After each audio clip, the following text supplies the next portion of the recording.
So the next day I get into a bush taxi. It's another Toyota Corolla. We're about 8 or 10 people in this Toyota Corolla, plus luggage, plus whatever. And we're going really fast on the road, going back the way I came. And there's a cliff on one side and there's a rock wall on the other side. And no airbags, no seat belts, none of this. And everyone starts falling asleep. Eventually, it's just the driver and me. We're still awake. And I see the driver starts nodding. And we're going fast. We're going like 70, 80, 90. We're going fast. And then suddenly he drifts off. And the vehicle starts going right towards the cliff. Hey, I'm Matt Bowles, and this is The Maverick Show. Stories from around the world about what really happens when you build a life beyond borders. This is part 2 of my interview with Thor Pedersen. In part 1, we talked about his upbringing in Denmark, his experience serving as a UN peacekeeper in Eritrea and Ethiopia, his career in logistics, and his lessons from living in Libya for 2 years. He also explained what led to his decision at age 34 to embark on the impossible journey, what became nearly a 10-year quest to try and become the first person to travel to every country in the world in one unbroken journey without flying. He shared his experience traveling on container ships and told some of the stories that convinced him that a stranger is just a friend you've never met. And part 1 ended with Thor opening up about the emotionally devastating day on his journey that forced him to reckon with fundamental questions about borders and global inequality. So if you haven't heard part 1 yet, you can go back and listen after you hear this episode. But right now, in part 2, we're going to talk about some of the most dangerous, life-threatening moments on his trip that happened in Central Africa. He also describes the moment in Cameroon when he was at his lowest mental and emotional point on the trip, ready to throw in the towel, call off the project, and head home. And he shares the heartfelt moment of how a local moto-taxi driver helped him in that moment to find the perseverance to keep going. And we talk about his epic love story, including the incredible place where he ended up proposing. And finally, I asked him to reflect on what it felt like to complete the impossible journey and what it taught him about himself and the world. So please enjoy the conclusion of my interview with Thor Pedersen. One of the other things about the book that I was particularly appreciative of is how candid and vulnerable and honest you were about the psychological toll that the self-imposed constraints of this trip started to take on you, especially when you got to regions like Central Africa. Can you share a little bit about that and take us into the day in Cameroon when you got the closest to throwing in the towel and calling off the project? So Central Africa turned out to be my nemesis. And I tend to think that nothing in my life will ever come close to getting as hard as my life was during the many months in Central Africa. And it was particularly hard because I was trying to accomplish something. So if you travel to that part of the world and you're on holiday, you might have a completely different story. And it is a fantastic part of our world. And it's beautiful and people are friendly and funny. And there's good food and history and culture and the list goes on. There's so much good which can be said. But for anyone who's trying to accomplish something in Central Africa, in particular, if they are not willing to pay out any bribes, it is a nightmarish landscape of Kafkaesque proportion. I entered Africa from Morocco and went down the west coast through West Africa, and I felt I'd seen a good chunk of Africa, and I knew what I would be able to expect, and I knew a thing or two. And I was warned about Central Africa even before I reached. This guy, Terry, working for the Red Cross in Benin, He was a really experienced guy. And he had been living in DRC, Democratic Republic of Congo. And he said that the hardest part of my project was about to come. I travel into Central African countries and have good experiences as well. From Central Africa, I really remember a lot of the not so good experiences. And the one you're referring to is months in, when everything is falling apart and has been falling apart for a long time. My long distance relationship to this amazing woman back home in Denmark is falling apart. I'd lost my financial sponsorship, so there's no income. I'm just living off the last of the money I have on my bank account. I was recovering from cerebral malaria. I started getting migraines. I was living a double life. On social media, I was smiling and trying to promote these countries and looking for the good and the good experiences, but I was so miserable, and nothing was working. So now I'm in Cameroon, and it's the 31st of December 2015, so it's New Year's Eve, and it's the last day of my visa. I have to cross the border into Congo for that current plan to function. I was working on different plans. Now in Cameroon, heading south into Congo. And I'm in a vehicle, Toyota Corolla, together with a driver. And we're just heading through the night. And people are out partying with big speakers out on the road. And people are dancing. And it's the French part of Cameroon. People are shouting, Bonne année, bonne année, which is Happy New Year. And it's everything from Afro beats to Taylor Swift. They're drinking, dancing, having a good time. And you drive into the countryside and there's nothing. And then through a small village and people are dancing, screaming bonne année. And you come into the forest and there's nothing. And we come into the forest or the jungle and we're on a dirt road all of a sudden. And it's a road which has been prepared so that they're going to put tarmac. They're going to seal the road, but they haven't reached that point. So it's just smooth and then a thick layer of dust. And this dust is flying up around our vehicle and it's dark and the headlights are burning out through the dust and into the darkness. And there's a wall of thick green bush, trees, jungle on either side of our vehicle. And we're going relatively fast, certainly considering the conditions. And once in a while, we have to stop this vehicle because there's just too much dust pouring in. It's in our noses, our eyes are watering. It's in our ears, it's in our throats. We're coughing, we can't breathe. So we stop and we open the door and get out and we try to breathe. And then after a while, we get back in the vehicle and we keep going. And ever so often, you'll see cat eyes or something cross the road really quickly in front of us. But other than that, you see nothing. No people, no houses, no nothing. And around 3 a.m. in the morning, we see 3 thin shadows up in the headlights, and we slow down for that. And it turns out to be a checkpoint, and it's 3 men that are drunk out of their mind, and they're armed to their teeth. And they come over and at gunpoint command us out of the vehicle. And they have the finger on the trigger, and you can smell this sweat and alcohol off these guys. And it's really, really tense. It's really tense.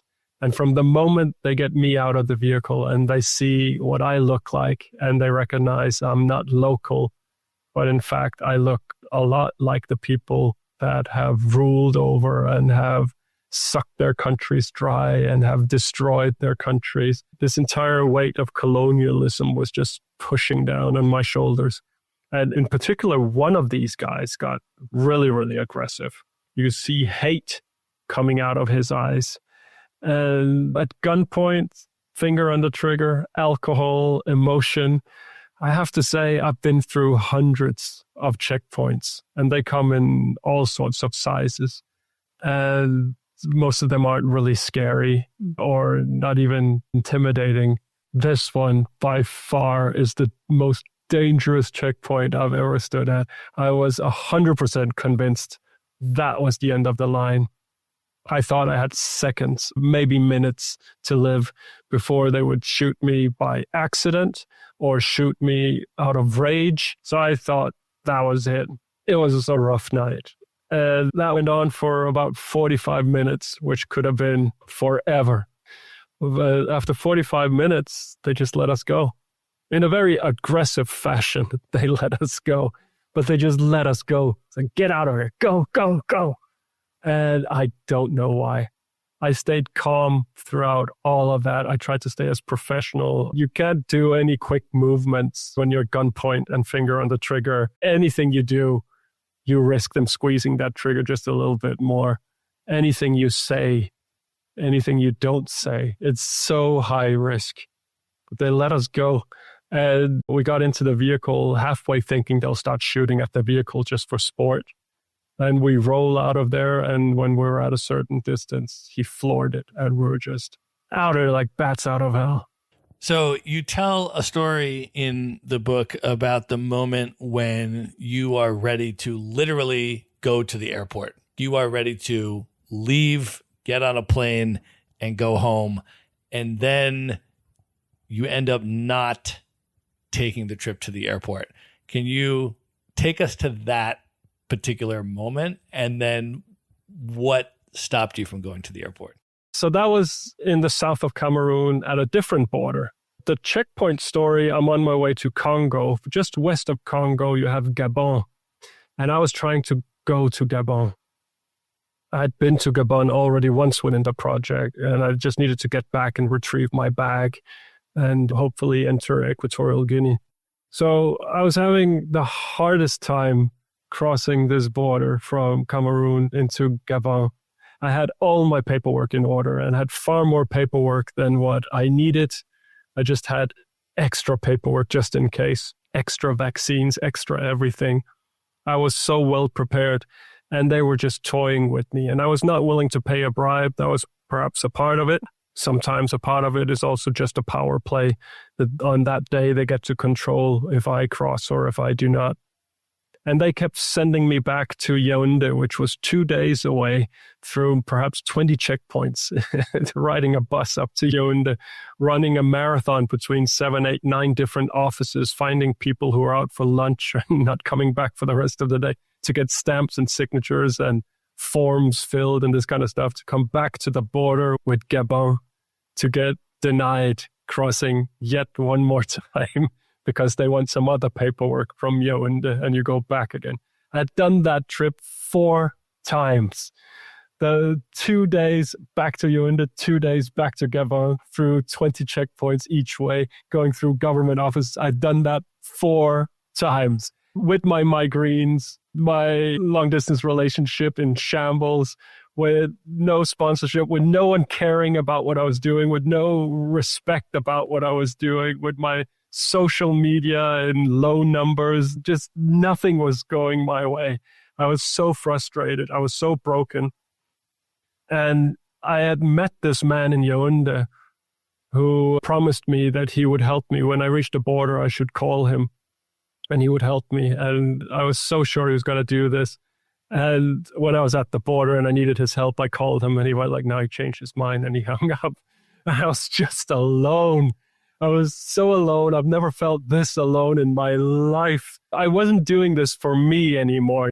I thought it had value that I was promoting these countries in a positive light. I thought this is something that the world needed and that people would want, but I didn't feel I was succeeding in any way. I wasn't really getting likes or shares, and it wasn't growing, so I wasn't successful with it. The stuff I was doing for the Red Cross as a goodwill ambassador, it wasn't catching on. It wasn't working. And this entire overall goal of becoming the first to reach every country without flying, I couldn't care less. This was 2 years in, and I was so thinly spread out on a piece of bread. It was just hopeless. And Central Africa was just breaking me apart minute by minute. So now I was at this border, and they denied me crossing one more time. You check out of Cameroon, you go to Gabon, they deny back to Cameroon, you check into Cameroon again. And then you go and try to solve whatever they have asked you to solve or whatever you can think of. I just couldn't take it anymore. So I broke. And I was sitting in the Cameroonian immigration office. There's a waiting area before you go into the proper office. There are no windows, just gray walls, and there are moist gray walls. And then me sitting in there in this half darkness, twilight almost. I don't know if I was physically crying, but I was crying on the inside for sure. This is the most broken I've ever been in my life. I had to come to terms with that I was not the man I thought I was. I did not have it in me to keep going and continue this crazy, crazy journey of mine, that nobody cared about me. I would have to return home a failure to myself and to everyone else. And at that moment, my hands are between my legs and I'm holding my phone. And I brush across the screen and the camera comes on and I see myself mirrored in my phone. So I have a picture of that moment of my life. That was pretty bad. So I see this taxi and I decide it's over. This is as far as I got. This taxi is going to take me to the airport. I don't care about my bag. I don't care about the project. I don't care about social media. I don't care about any of it. I'm going home. I'm going to see if I can save whatever's left in this relationship to the woman I love. But it's over. This taxi is going to take me. I'll pay whatever. I don't care about no corruption or anything. I'll pay whatever just to get home now. So what happens is that Abdul Karimu shows up. He's a motorcycle taxi driver. Anyone who's been to Kenya, Tanzania, or Uganda will know about the boda bodas that go from border to border. This is essentially what he does between Cameroon and Gabon. So we did not speak a common language, but we could communicate that I need to go this way, I'll give you money and this kind of stuff. And I've ridden on the back of his motorcycle a number of times. So he kind of knew me a little bit. And he saw me in the state that I was in and drove his little motorbike over. Like, this is Mr. Positive. There's no one on this planet that's as happy as Abdul Karim. He's the kind of guy who whistles when he's on his own. He's just one big smile, not just his eyes and his lips, and it's his entire body and his movement. He's just happy. The police told him that he needed to wear some headgear, and he got a Bob the Builder hat, and he rode around with that. He's just really a character. And he comes over, and he's the happiest anyone can be, and I'm just, darkness personified. My life is over. I'm a waterfall of tears. I'm completely destroyed. There's just extreme contrast between who I am and who he is in that moment. He's the last person on the planet that I needed in that moment. Just go away with your happiness. Let me sit here and be miserable. But somehow he gets me up on his motorbike, which was ridiculous because he took me just a few meters away on his bike. And then there was a tea stall and there were some plastic tables and plastic chairs. And he sat me down in a plastic chair and he ordered some tea. And I'm just miserable and defeated and lonely. And my life is hopeless and a failure. And how can I ever recover from this? And he's talking to me in a language I do not understand. And he's so happy and he's talking. And after about 15 minutes of drinking tea and having him speak to me in a language I don't know, I see this taxi and I look at the same vehicle and I decide the system's not going to break me. I will find my way through this. I'm going to fight until I die, until there isn't a drop of blood left in my body. I will fight for this. And we go out through the landscape and into the dusty road and into the checkpoint. That checkpoint where I thought I was going to die, my life was at risk 2 more times within 48 hours. What was the other one? So the next day I get into a bush taxi. It's another Toyota Corolla. We're about 8 or 10 people in this Toyota Corolla, plus luggage, plus whatever. And we're going really fast on the road. And there's a cliff on one side and there's a rock wall on the other side. And no airbags, no seat belts, none of this. And everyone starts falling asleep. Eventually, it's just the driver and me. We're still awake. And I see the driver starts nodding. And we're going fast. We're going like 70, 80, 90. We're going fast. And then suddenly he drifts off and starts going right towards the cliff. And it goes a little bit off the road. And without thinking, I throw myself at the steering wheel and I correct us back up on the road. And the driver wakes up and he's pissed because I have my hands on the steering wheel. And then he realizes what happened and he gives me this silent nod and he didn't fall asleep again. And everyone else was still asleep in the vehicle. No one knew what happened.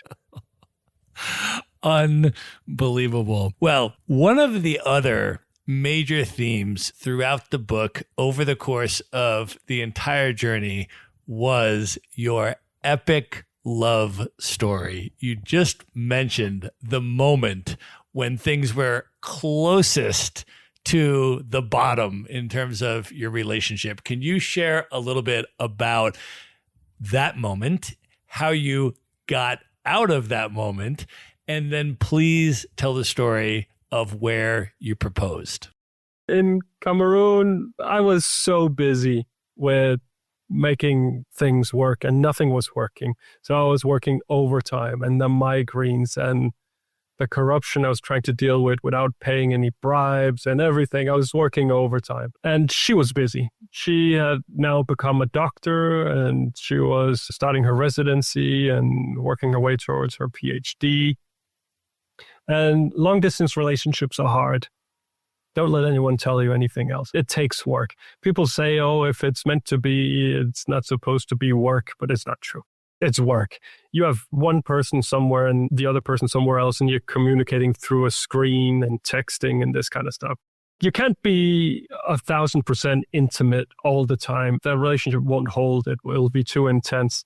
But you can't be too far away. You can't be too superficial also. You need to have this harmony. So what had happened for us was we were just superficial all the time. And then couples tend to drift away from each other. And in Cameroon, we had come to a point where we really had to make a decision. Are we staying in a long distance relationship? This was clearly not a 4-year project anymore. It was at best a 5-year project at this point. Or are we going separate ways? And we have a call in the morning where we talk about exactly that and decide. We will think about it throughout the day. And then in the evening, we'll have another web call. And this is not 2026 web calls. This is, I'm going to a room where they have 12 or 20 computers and big hard disks and logging on and sitting between people and having this conversation with this woman. The day passes, and somewhere throughout that day, I decide, no, this is the woman for me. And I write down 30 reasons why we should stay together and email her that and say, let's talk about this in the evening. And she painfully has me read out all 30 reasons. But we decide to work harder, and we decide that she should come out a little bit more frequently and visit me, and more web calls and this kind of stuff. And it works. And we get back on track, and it gets better and better and better. And it gets to a point where I decide I'm going to propose to her. And I get 2 rings done in Tanzania. In Tanzania, they have this material called tanzanite, which is unique to Tanzania. It's 1,000 times more rare than diamonds are. It's fantastic. It has this violet, blue, purple color, depending on how you turn it in the light. So I get 2 rings done, and then I'm due to meet her when I reach Kenya. So she's coming to Kenya to meet me. For many years, I've wanted to go on top of Mount Kenya, so I decide I can combine the 2. And also in Kenya, the Red Cross has a 5-star hotel, and I'm talking to the Red Cross, and they love the story, and they give me a couple of nights with my wife at their 5-star hotel. So I pick her up at the airport and take her to the 5-star hotel, which is already out of the ordinary, and she's a little surprised. I say, yeah, I know people. And then a vehicle comes and picks us up and takes us to Mount Kenya National Park. And at the park entrance, we meet our guide. His name is Laban.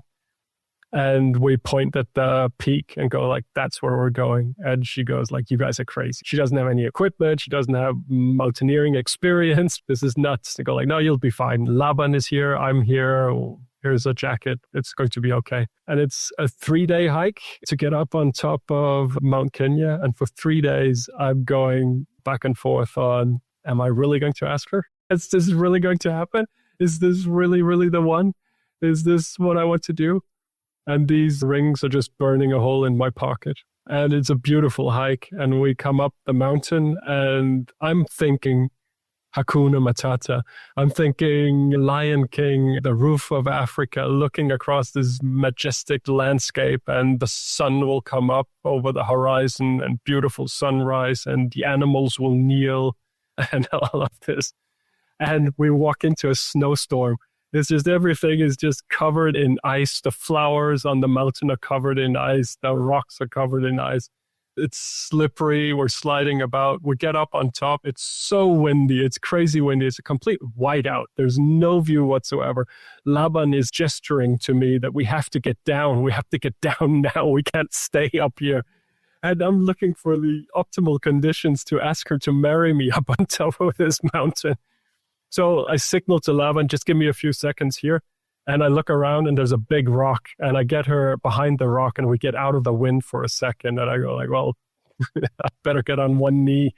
And there's a 400-meter drop on one side of me. So, and then her. And I fumble with my frozen fingers. I get the ring out and I ask her the question and present her with the ring. And she says, yes. And she's smiling and she's crying and her tears freeze to ice. And she has the energy of 10 horses. And we walk down the mountain. She's dancing down the mountain. And all good. Well, you ended up marrying this woman multiple times, Thor. And I want to ask about why that was the case. But let's start off with the first time you got married and why it was in Hong Kong. So we had decided we were going to get married before the project was over, before I reached the final country, or certainly before I come back home, we will get married. And as it turned out, New Zealand would be a really good destination. Legislation made it super easy, good connections in New Zealand. We could make it happen. So we were gunning for that. And then we have the global pandemic all of a sudden, COVID-19 pandemic. I'm down to the last 9 countries in this project. And mind you, I've been wanting to go home ever since Central Africa.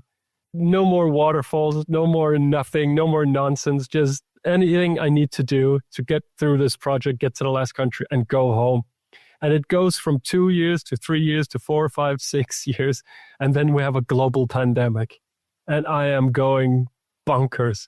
And I only shave my beard when I see my then fiance. So my beard is growing out in length and then coming back in when she comes to visit and growing out. At this point, it was down on my chest. We hadn't seen each other for a year and a half because of this pandemic.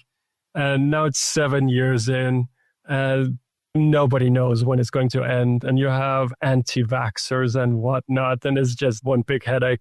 And the shipping industry and quarantine periods. And it's just a nightmare. And there's no way I can get her to come to Hong Kong. Hong Kong is tight as a drum. Except if we're married. If we're married, then I can seek a dependency visa. But how on earth are you going to get married when one person is in Hong Kong and the other one is in Denmark? Well, I talked to a security guy in Hong Kong. His name was Max. He had a girlfriend and 2 daughters, and he hadn't seen them for a long time. And he found out that in Utah, there's an agency where you can get married online. It's called WebWed. And their business prior to the pandemic was marrying people where one was in prison and the other one was not. And they wanted to get married. But now they had a pandemic and business was booming. So we set this up. It's not as straightforward as you might think. And certainly the paper trail afterwards in Hong Kong, not straightforward at all. But we got married online. We're married on 2 different dates due to the time difference. So she's married on December 19 and I'm on the 20th. And it took place at 10 p.m. for her in her lonely apartment in Copenhagen.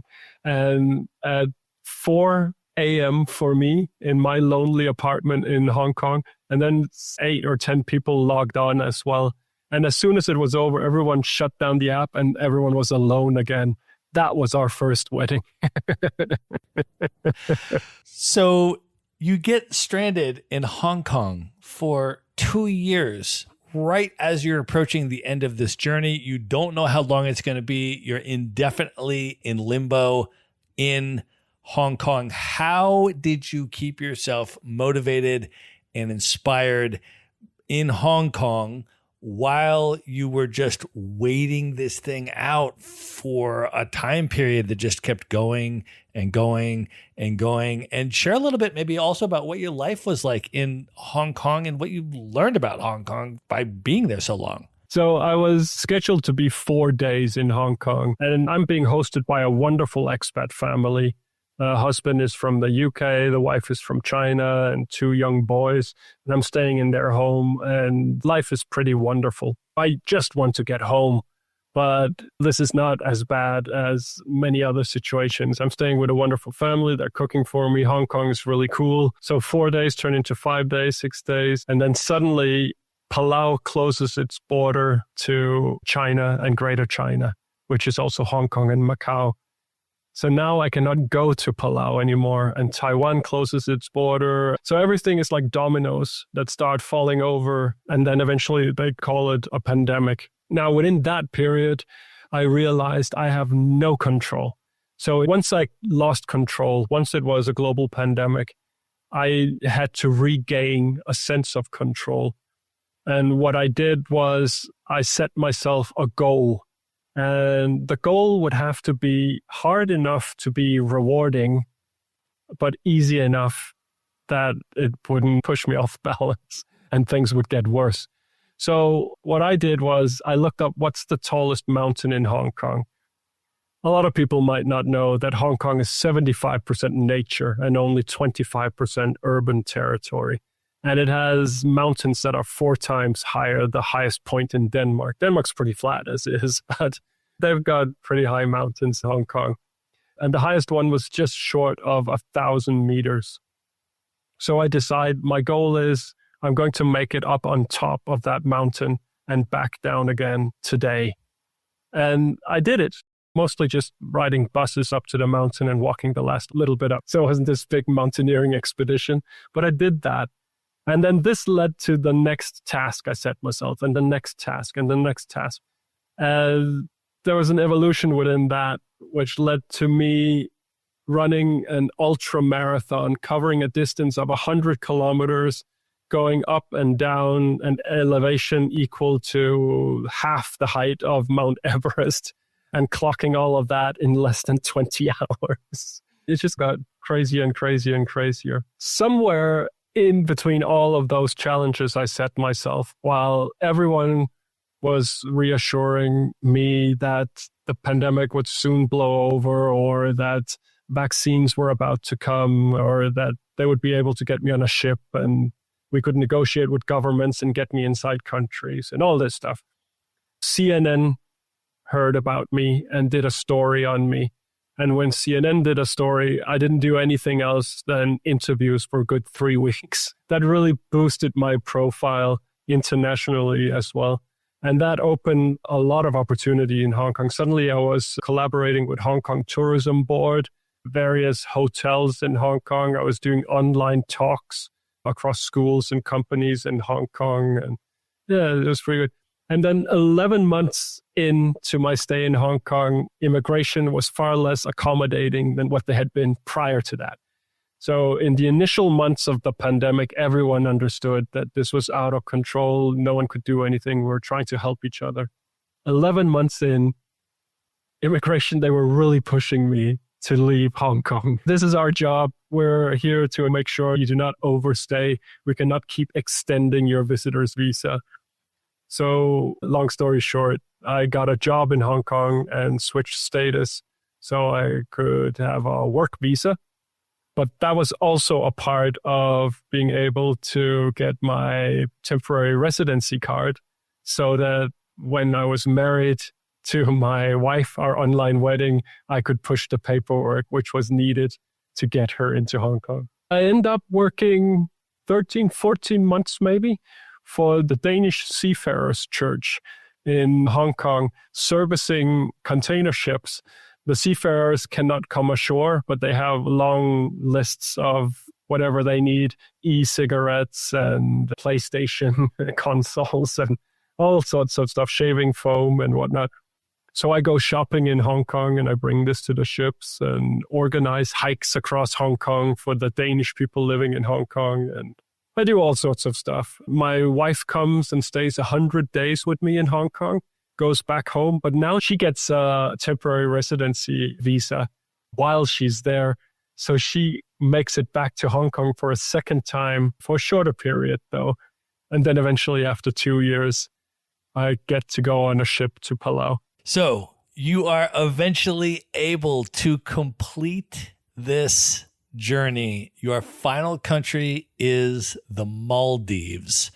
Take us back to that moment as you are approaching the Maldives, having been through everything that you have described. Are you trying to slow time down, speed it up?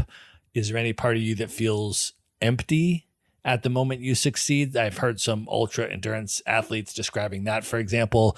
What are you feeling and experiencing as you're approaching the Maldives after nearly 10 years of this journey? I was running on empty for years, the latter years of this project. I was exhausted, so tired, and I so wanted this project to be over. I could smile through pain. I could smile for social media and at meetings when I needed to smile, but it was just one long push. And in particular, the last two countries, the penultimate country being Sri Lanka, and then the final country, the Maldives. When I reached Sri Lanka, it was so robotic that I need to take a picture that I'm now in Sri Lanka. I need to post it on social media with a comment. I need to start writing a blog. I need to meet with the Red Cross. I need to do this. I need to do that. That the emotions were just pushed out of the way. And throughout the entire journey, I would feel joy in achievement. Crossing a border, coming into a new country would always feel like progress and achievement, and I would feel joy within that. Sometimes also getting a difficult visa or crossing a difficult checkpoint or getting on board a ship, all of that would bring me some joy. And I reached Sri Lanka and I felt nothing, not sadness, no joy, nothing. I felt nothing. And I was immediately worried about that. I felt something had broken.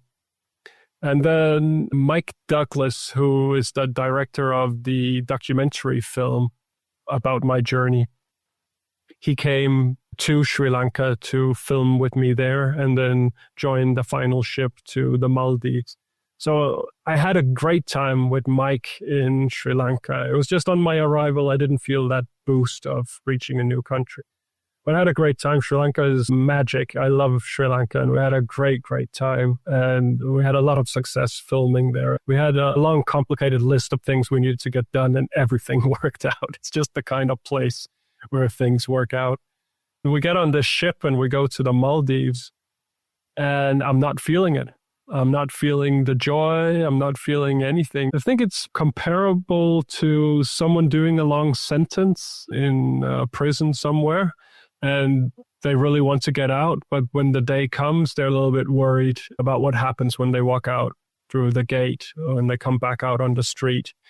I kind of had that a little bit, that now I'm reaching the final country. Plus, the final three countries were all tricky. Either it was immigration or something else. There was no red carpet ever.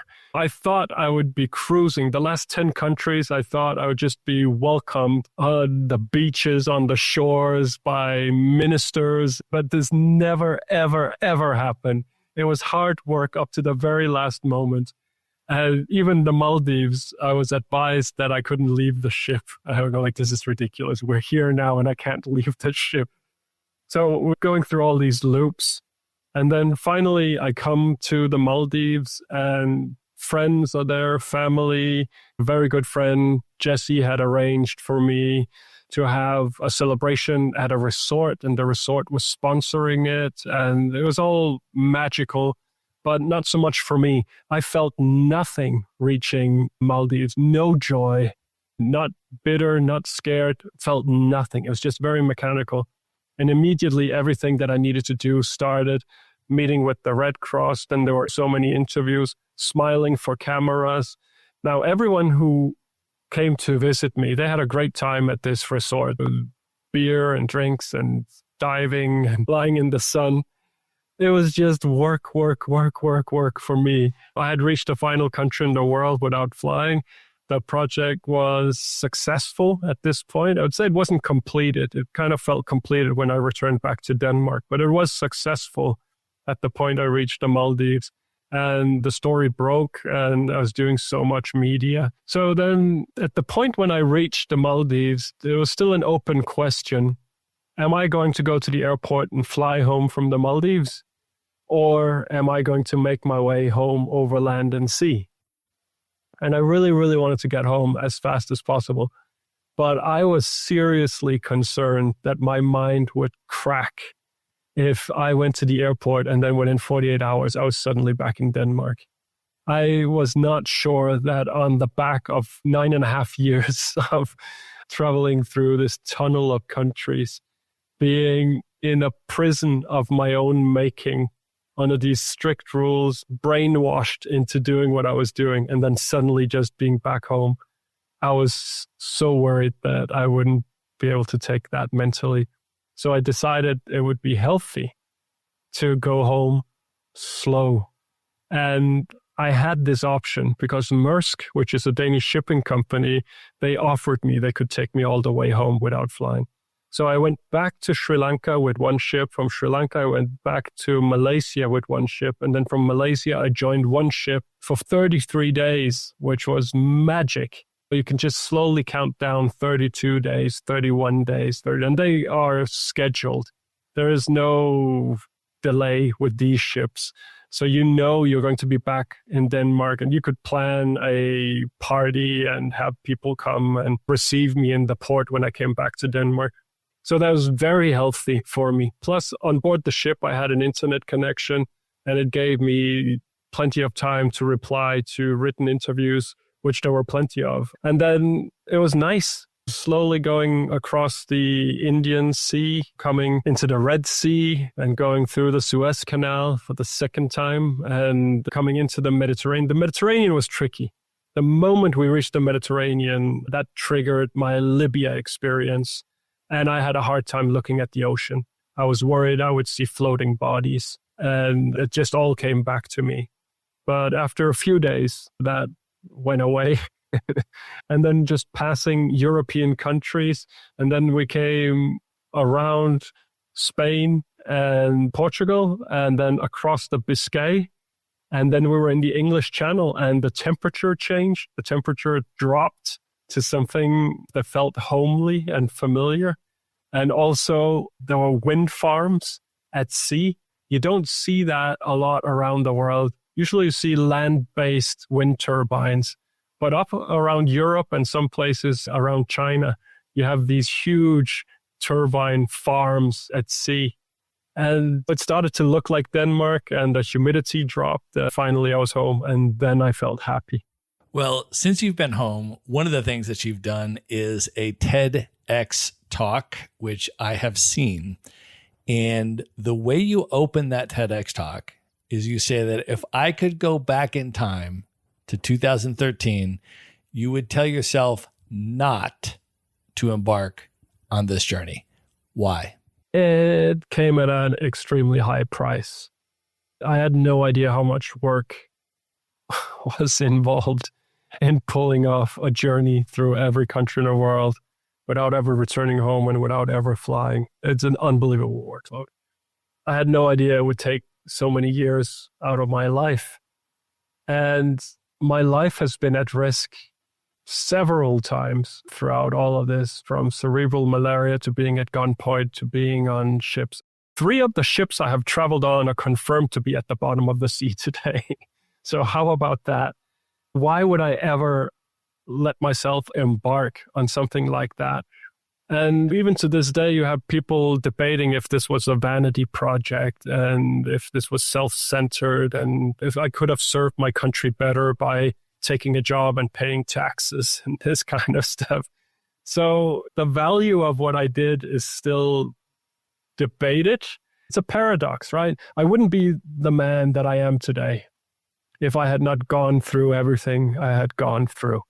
And I happen to like the person that I am and the knowledge that came with everything that I went through, the confidence in some areas that I have gained as well. But my goodness, the price has been high. When you were on this journey, you took a picture of the sunset in every country. You also took a picture of a set of eyes in every country. And you also took a gift to someone in every country from the previous country. Can you talk about why you did those things? So I mentioned that I had helped to create this project. There's a small project group, myself and 3 friends. One of these friends is Parth Nilavar.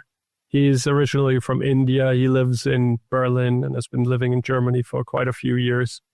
And he's probably a legit genius. He's like a muse.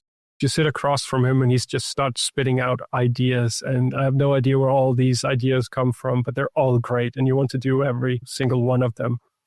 So he got involved in the project and we were trying to say, well, we could do things that would add value. It couldn't just be me sitting in buses and trains. Of course, there was the Red Cross element. And eventually it was me promoting countries on social media. But we could add value to it. So he said, do something for every country. So initially there was one more thing apart from the 3 that you mentioned, which was that I would film my feet walking in every country. And then we would edit it together. But it just became ridiculous because most of the time you couldn't see which country I was walking in. You just see my feet moving when I was filming down. And I forgot to do it for a few countries. And also just the numbers. You couldn't edit together some 200 video clips and have someone watch that. So I stopped doing that. But the eyes, that was a really, really, really, really good idea. It is truly the window into the soul of another person. And some people are not classical beautiful, but then you come close enough and you take a picture of their eyes and you have the most beautiful set of eyes in the world. And you zoom out and you look at their face and you go like, how? And the other way around, sometimes you spot someone you think is really, really beautiful and you ask if you can take a picture of their eyes. I take a picture of their entire face and then I crop the photo to their eyes. And I was so shy taking those first photos of people's eyes. And at the end of the project, I was just moving people around, saying, let's take another one. And can you move over into the light? And this kind of stuff. Taking a gift from one country to the next was also one of Parth's ideas. It's fantastic. So essentially, I have rotated something between every country in the world. How amazing is that? I brought a coin from Denmark to Germany and then something from Germany to the Netherlands and from the Netherlands to Belgium, and I kept it going. And it was everything from a newspaper to a rock to a small carved out turtle and so on. I did that and took photos of all of it. And I have that somewhere. And the sunsets were kind of parallel to the eyes photos, that you would get something from every country in the world, something we can all relate to. But the eyes are far more powerful, I think. You mentioned at the very beginning of our conversation that when you went through your military service, there was this whole indoctrination, brainwashing, and sort of wiping out of critical thinking. And there's a line in your book that I wanted to read here. You say, quote, "There is a great deal that the Danes do not understand because they are not interested in understanding it. Our sympathy for others is incredibly parochial," end quote. Can you expand on what you meant by that and explain how and why you came to that conclusion? And then for you, how has this trip impacted your sympathy for others? I'll do that in reverse. So I find it really hard to listen to the news today, international news in particular, because it's all bad. There aren't many sunshine stories. It's all earthquakes or bushfires. And I know people in those countries. And I have a connection to those countries. And it's rough. I find it really, really rough. There isn't much I can do to help people in Venezuela right now. But I can wonder if some of the people who served me a meal or helped me out, or I went for a walk with in a park, or some of the people who drove me, or the guy who took me on the boat, if some of these people were lost in these horrible earthquakes. It's just difficult. And it goes across the planet because then, of course, you can talk Sudan, you can talk Myanmar, you can talk Haiti. The list is quite long, unfortunately. There's Ukraine, Gaza. So I feel very connected to people. And the Maria story, which we discussed earlier on, changed something within me to a degree where I recognized that I would not have done what Maria did up to the point when I met her. But having met Maria and many other people, I'm far more open to helping a stranger and opening my doors. The other element about Danes not being interested in things far away from Denmark, I could probably say this about most people in most countries, is just far easier for me to speak about it as a Dane, being one myself. But it stood quite clear to me when I reached Nigeria and the countries around Nigeria, because people would time and again ask me if we could connect on Facebook. And then, yeah, sure. And then I connected with people on Facebook, and then I would see their profile photos. And I remember when there was a terror attack in Paris at Charlie Hebdo, which was, they did cartoons with satire, and someone rushed their office and shot a lot of people. And all of a sudden, everyone I knew changed their Facebook profile picture to reflect the French flag or somehow reflect Charlie Hebdo. Je suis Charlie Hebdo. I am Charlie Hebdo, and this kind of stuff, in sympathy with them. And that was a very normal thing to do for people in Denmark. But time and again, we hear about Boko Haram in Nigeria, and we hear about these horrible attacks. And there was a particular horrible attack where they killed some 200 people, children and women, and nobody in Denmark changed a social media profile picture to reflect sympathy for Nigeria, because Nigeria is so far away and it's difficult to connect to them. It's different culture, language. People don't even look the same, don't eat the same. Everything is just very, very different. So no connection. But all the countries around Nigeria, these people, they changed their profile pictures to reflect the green and white Nigerian flag. It just stood very clear to me that we live in these bubbles. There's not this overview effect that astronauts, they talk about. I feel to some degree I have the overview effect, having gone through the world in the way that I did. But Danish people relate to Germans and Swedes and probably not even really to the British. It's a little bit too far. And it's the same, you know, you live somewhere and you know your neighbors, but maybe you don't know who lives 10 houses down. And you probably don't know who lives in the next village. We are very much like that. Well, you are a father now. Congratulations. And I'm curious about your parenting style and these types of values and lessons that we're talking about that you've learned from these incredibly unique experiences of spending time in every country. How are you planning to raise your daughter with those lessons about the world? And also, what role would you like travel to play in her life as she grows up? Well, I'm going to be the toughest father that any child has ever experienced, because when she says, I'm cold, I'll tell you about cold. I was in Ulaanbaatar in the wintertime. She says, I'm hungry, Dad. You say, hungry? I was on a sailboat for 4 days without food. You don't know what hunger is. And so on and so forth. So she's not going to have an easy time. Now, listen, I want her to be safe, but not too safe. I want her to go out and challenge herself. I want her to travel. Travel can be many different things. We can travel in Denmark and explore our country and meet different types of Danes in our little country. But I truly believe that it's when we cross borders and you go into a different culture and a different country and different rules that you get to grow as a person, especially if you do it with your eyes and your ears open. And I want to teach her to be tolerant and open and critical at the same time. I want to teach her to accept that there's more than one way that things can be done. And I want her to go through the world with an open mind. If you cross a border, you instantly become an ambassador of your own country.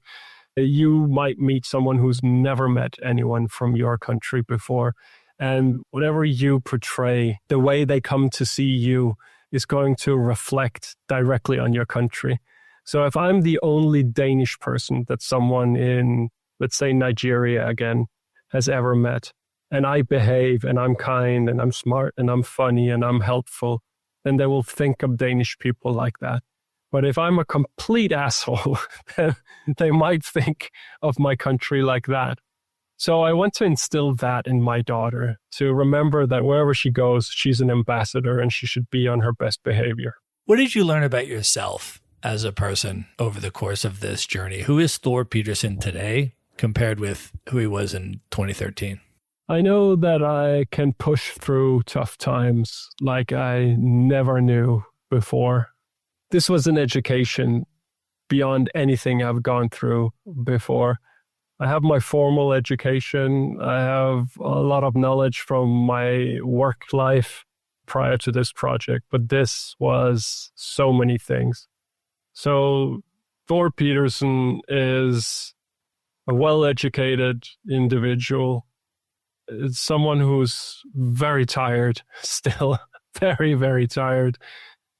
Is someone who has become unbelievably ambitious. I don't think I recognized how ambitious a goal was when I set out from home, how ambitious it actually is to say, I'm going to go out into the world. I'm not coming back until I've gone to every country, and all of it has to be without flying. But it is very, very ambitious. So the bar is very high and it continues to be high. And I don't know how to lower that bar.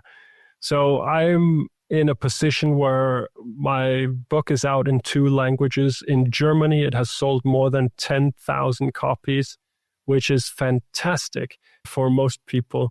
And I'm looking at 100,000 or 1 million. It's never enough. I get speaking engagements, but I want more speaking engagements and in more places around the world. And you have Nomad Mania and Most Traveled People, MTP.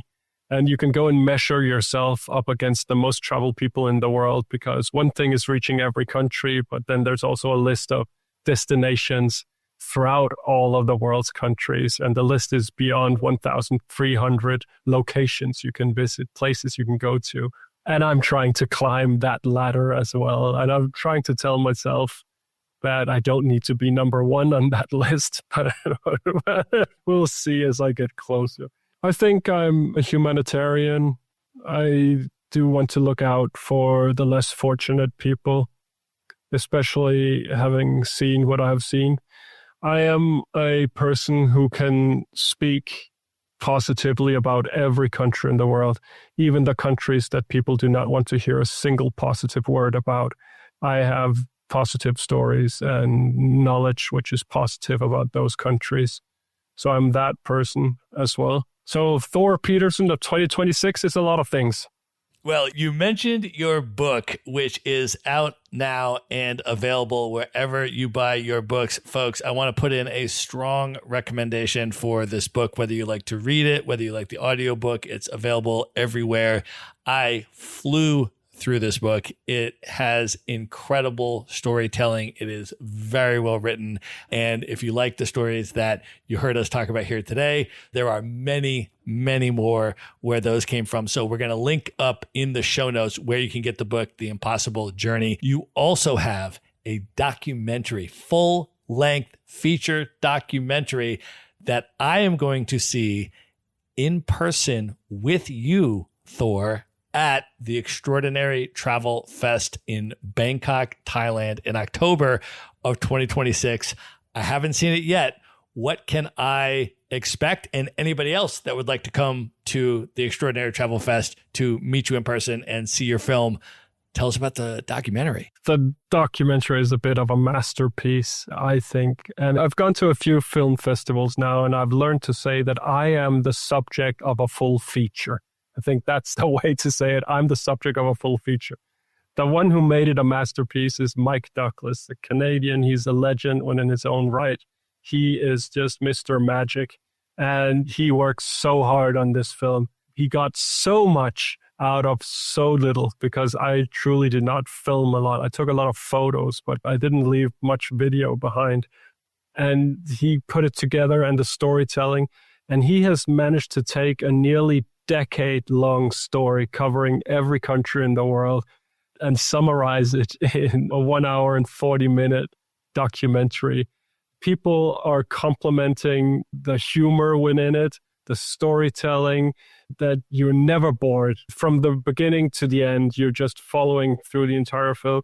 The music of it, I can tell you that when you do a film, a professional has to sit and work through sound to make sure that when it switches from one scene to the other, that the sound doesn't go very high or very low and this kind of stuff. Someone also does color grading to make sure that it kind of looks nice. It has a nice look throughout. And the one who did the color grading for our film is the same who does color grading for Taylor Swift's music videos. Well, I am super excited to see the film. If anyone would like to join us at the Extraordinary Travel Festival, which is a super unique gathering of some of the most well-traveled, widely traveled people in the world, we will put a link in the show notes. You can get a $100 discount with the code Maverick, and then shoot me a direct message on Instagram. Let me know you're going to be there. We can link up in person. You can meet Thor in person. Rick Gazarian, who's been on the Maverick Show, organizes the event. You'll be able to meet him in person and a whole bunch of other super interesting people. Thor, at this point, I think that is an excellent place to end the main portion of this interview. And are you now ready to move in to the lightning round? Oh, you better believe it. I'm so ready for the lightning round. Let's do it. The lightning round. All right. What is one book that you would recommend other than your own that people should read? I would recommend Guns, Germs, and Steel by Jared Diamond. Changed my life. What is one travel hack that you use that you can recommend? Bring a scarf. All right. Who is one person currently alive today that you've never met that you'd most love to have dinner with, just you and that person for an evening of dinner and conversation? I would choose David Attenborough. All right. If you could go back in time, knowing everything you know now, and give one piece of advice to your 18-year-old self, what would you say to 18-year-old Thor? Tell him to look at the bigger picture and question, what are you spending time on, which is well worthwhile? All right. You have been to every country in the world, Thor. I want to ask you to recommend 3 underrated or maybe less well-known travel destinations that you would most recommend people should definitely check out. I would send people to Greenland, to Cuba, and to Ethiopia. All right. You've been to every country, but you haven't been to every place. Some of these countries you move through pretty quickly. So I am curious, at this point in your life, what are your top 3 bucket list destinations or experiences that you haven't yet been to that you would most love to see? I would love to do the Kokoda Trail in PNG. I'm going to do that someday. And I have never been to Easter Island. I would love to go to Easter Island. And likewise, I've never been to Galapagos Islands. So that's on my list as well. Amazing. All right, Thor, at this point, I want you to let folks know how they can find you, follow you, connect with you on social media, if they want to check out your blog, if they want to buy your book. How would you like people to come into your world? Come to my website. My website is Thor Pedersen. That's Pedersen with a D and E-N at the end, Pedersen.dk. DK for Denmark, Delta Kilo. Come to my website. You'll find everything you need. All right. We're going to link all of that up in the show notes. You can just go to one place at themaverickshow.com. Go to the show notes for this episode. There you will find links to everything we have discussed in this episode, including how to find Thor, how to follow him on social media, how to buy his book, and your discounted ticket to come and join us at the Extraordinary Travel Festival in Bangkok, Thailand, October 2026, and see Thor's new documentary film, which I am super excited about. Thor, this was such a special conversation, brother. Thank you for coming on the show. You know it. It was my pleasure. Thank you for having me. All right. Good night, everybody.